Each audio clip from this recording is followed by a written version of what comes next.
Alright, welcome to part 3 of the video walkthrough for Oneiro. I believe that we should be able to make it to the end of the game with the time allotted for this video. And I guess we'll see if that works out. Last time we made it to the tower, we heard... hold on a sec. You'll pay for that. So you can just hit him with the sword and he stops with the normal dialogue. But yeah, in the last video, at the tail end, we heard from Dr. Roberts about the Oneiro dream experiments and how he sort of took over the system and modified it into this dream world sharing simulator, basically. So the level we're at is the tower, which consists of 5 stories. The first story was the dialogue there. The second story here, there's a couple of things going on here. First, there's this pathway to that door which is locked, and if you try to step on these tiles, some of them disappear right under you, and some of them persist. That toad there jumps around at random, and he'll actually mark spots that are the real tiles and not the false ones. So we're going to just leave them to that. In the meantime, we need to get the key to that door, and that's across these pits, or platforms rather. And this is a little difficult to negotiate due to these fire snakes. But whoops. And then we pick up the key.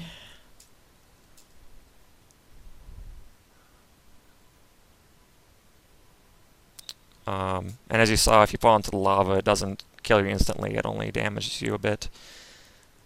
So now, let's see if I can do this right. Rather than try to find the tiles by trial and error, I'll jump across using Energize there. There we are.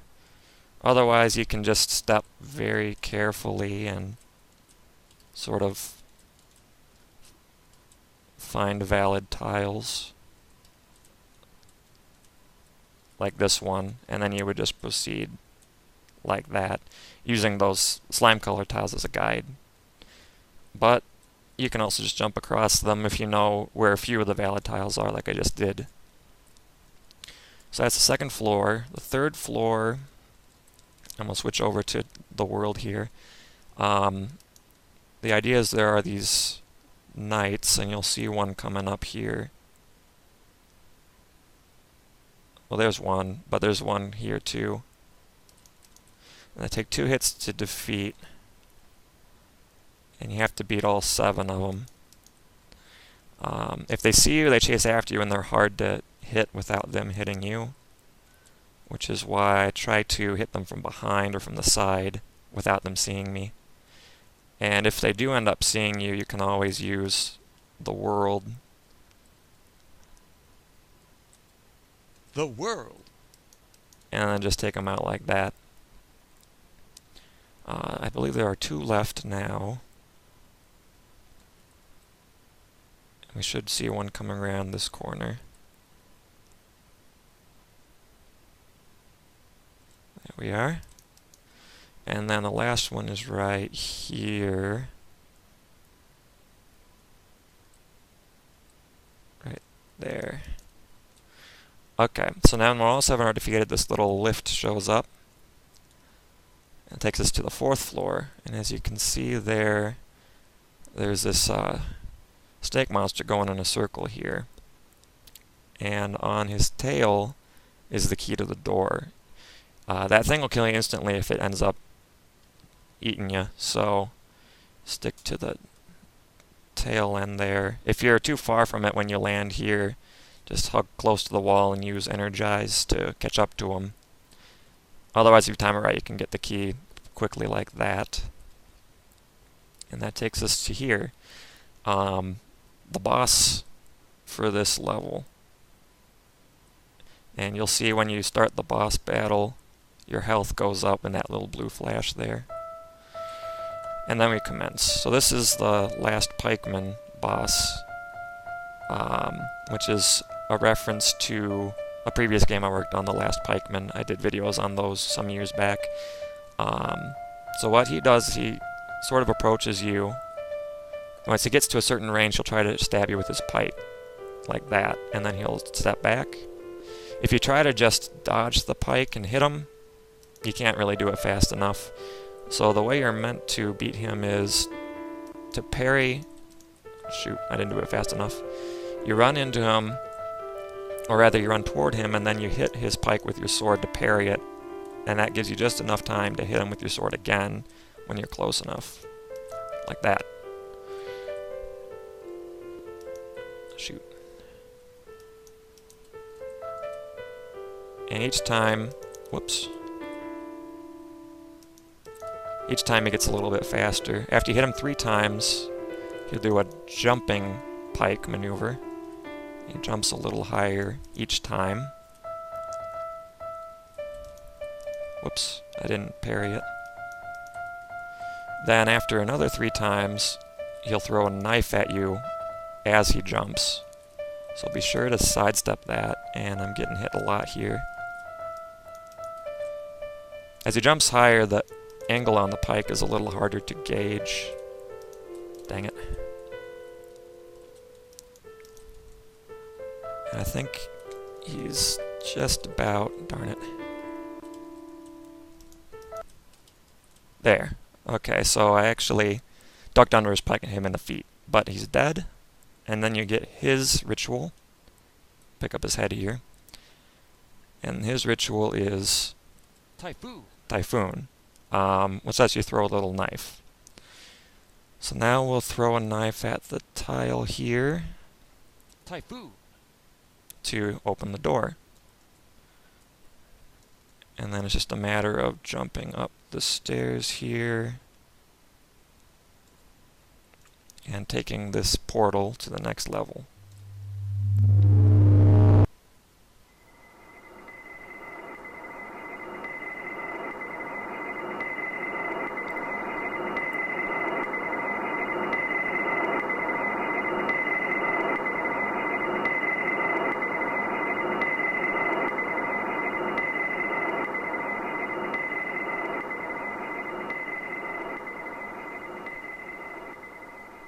Alright, so once you wake up, you see you're hooked up to like an IV and you're in a bed. There's a computer equipment there, and you're in sort of this hospital environment. And if you try to exit, then it turns out that it was basically an illusion of some sort. And then we enter into this level here. The reprise level of the nightmare from earlier. And there goes a demon that we're just going to ignore here. The thing about the demons is if they see you, they chase you, but they'll stop chasing you if you hide in these piles of dead bodies. Like for example, that guy's coming after me. Whoops. Okay, so he doesn't see me anymore since I ducked into that pile. Alternatively, you can use Typhoon, and that kills them. They're immune to your sword. Whoop. Goodness. So there were a couple of different demons there. And then we'll just walk around into the next room here. Just big fetus there. And then you see this sort of mirror reflection. And as you walk by it, the arm and the figure falls off and is just on the ground here. Then we'll walk into this next corridor here.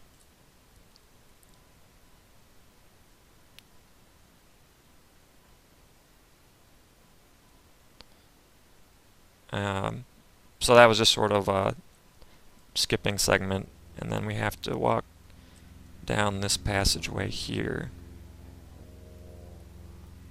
toward the shadowy figure in the distance.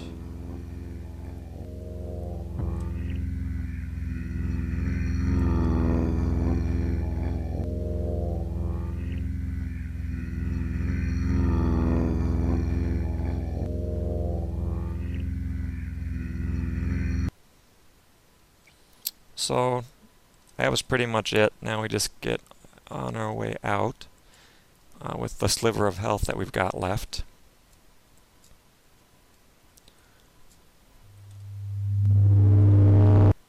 And that ends the nightmare level. Or rather, it's a continuation of the nightmare level here in this office. Since there's no one around and it's all pretty much just workstations and such. So the way to get out of here, there aren't any doors or anything, but you can smash the window open, Typhoon, and then just jump out.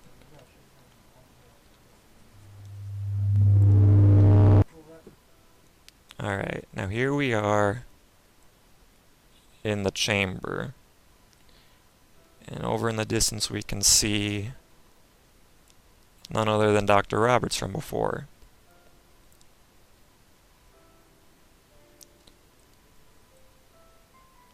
And so we'll just go up to him here. So, you made it to the end of my dream. And he's starting to monologue a When bit. I say this is my dream, I'm not being entirely accurate. The dreamscape is mine, to the very walls. Everything you saw was a product of my mind, from my dreams and from my memories. I'll try not to interrupt him during this segment. Monster living in its waters. The shopping mall in the town where I was born. The labyrinth where traps and monsters lay hidden. My grandmother's house in the old city. The funny thing is, the brain doesn't see the difference between dreams and real events when it comes to things remembered. If you can't remember that something was a dream, then it's as if it really happened. It was my dream, yes, a combination of memories in my life and of things I've done before. But without a dreamer to experience it, a dream can't even be said to exist. That's why I had to pull people into it, even if it meant causing them grievous harm. If only one person was able to experience the same things I have. And again, the subtitles are getting cut off because it's in windowed mode. All my life, I've been witness to beautiful things. As I grew older, the world seemed to fade a little. But those beautiful things live on and are magnified in my dreams. For ages, the beauty experienced by man was expressed in various ways. Music, art, literature, film. The creative work of an artist is a window into the creator's soul. In the same way, I have woven strands of myself throughout Oneiro's fabric. In a way, Oneiro is my very soul. And now you have borne witness to this soul forever. You might ask if I care about the other participants and what they've gone through. I'll be blunt. No.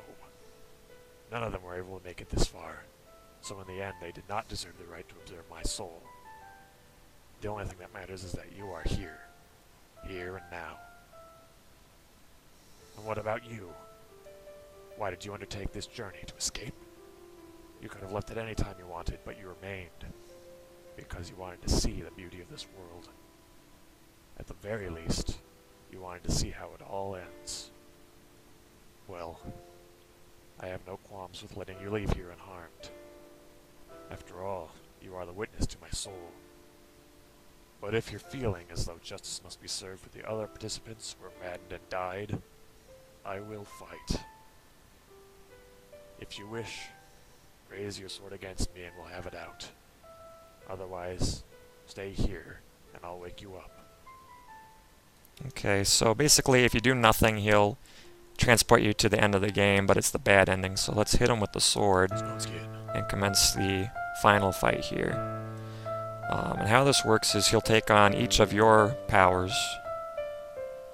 in turn. Right now he's using Stone Skin, and to counter that we have to use one of our own rituals. In this case we'll use Typhoon. Energize. Now he's going to be moving so fast we can't see him, so we use the world, and then hit him with the sword. Now he's using the world, we use Stone Skin to reflect the knives back at him.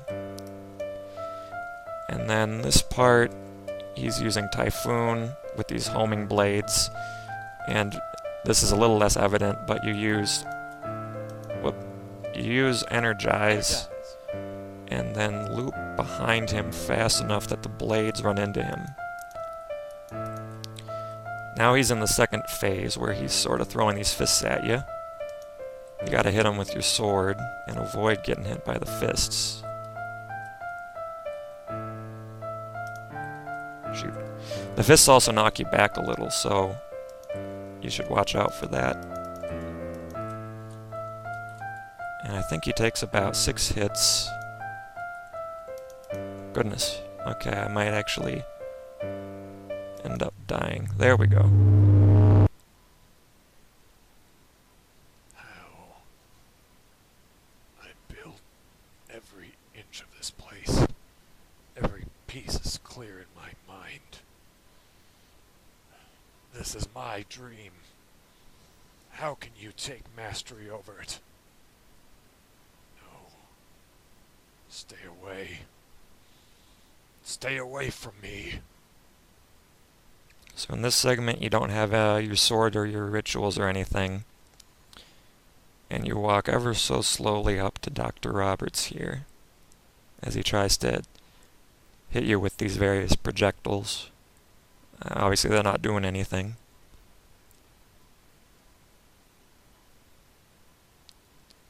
And then we just use the action key on him here.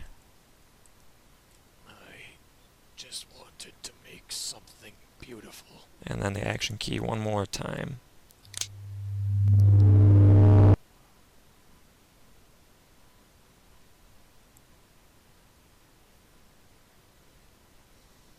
Ah, you've come to. I don't know if you remember when you first woke up, but you've been in and out ever since you broke free from the Oneiro system. At first we were afraid we'd accidentally severed a wire. While connected to Oneiro, it would have been enough to cause brain death. That was the case with Dr. Roberts. I presume you know of him, perhaps not by that name. But in any case, you are out of harm's way. Listen. As a researcher for the Oneiro project, I find there are no words of apology strong enough to convey how deeply regretful we are that things have gone the way they have. Dr. Roberts is beyond justice now. The Oneiro project itself is effectively defunct as of a few days ago, and we are using the remaining funds allocated for medical and therapeutic recompense to the survivors. Since Dr. Roberts acted alone, this is about the most we can justify to our benefactors. Again, I am truly sorry. Even though I was not personally hooked into Oneiro when Dr. Roberts hijacked the system, I lost my share of friends as well. Noah Johnston and Addie Nelson, colleagues of mine, lost all brain activity. Hale Pert, a young man my kids know from school, is right on the borderline. And our research assistant, Anna Quigley, only just began recovery a little before you did. In any case, I reviewed your file and checked your vital signs. Everything seems to be in order. You should consider yourself lucky that you have no outward signs of trauma. For now, we thought it best if you leave the hospital and head back home, to facilitate the healing process. For your psyche, at the very least. Take care of yourself. I hope one day that you will be able to forget the sting of this tragedy. Alright, so here we are in the hospital for real this time. The doctor explained everything here. And then if we go in here and press the action button on the wheelchair, we'll get automatically escorted out here. There he goes. You see a young woman in a wheelchair here. And that's an allusion to the other person in recovery that the doctor mentioned, Anna Quigley.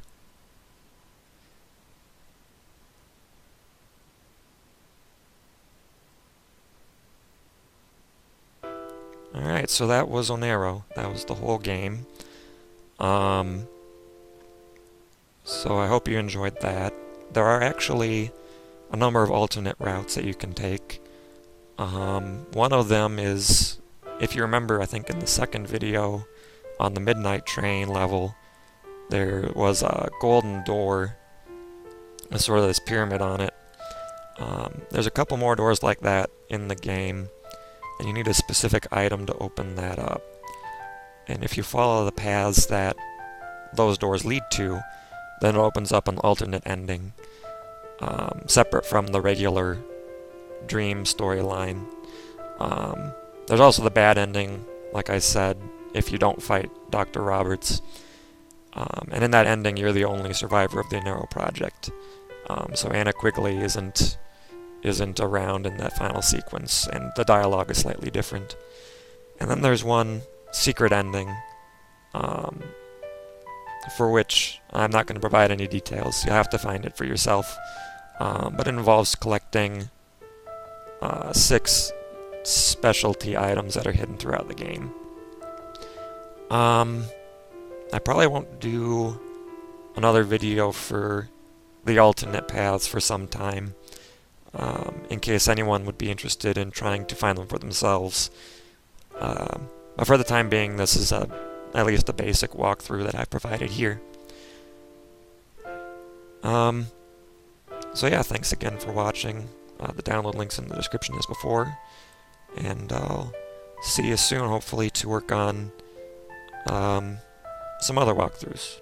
So we'll see how that goes.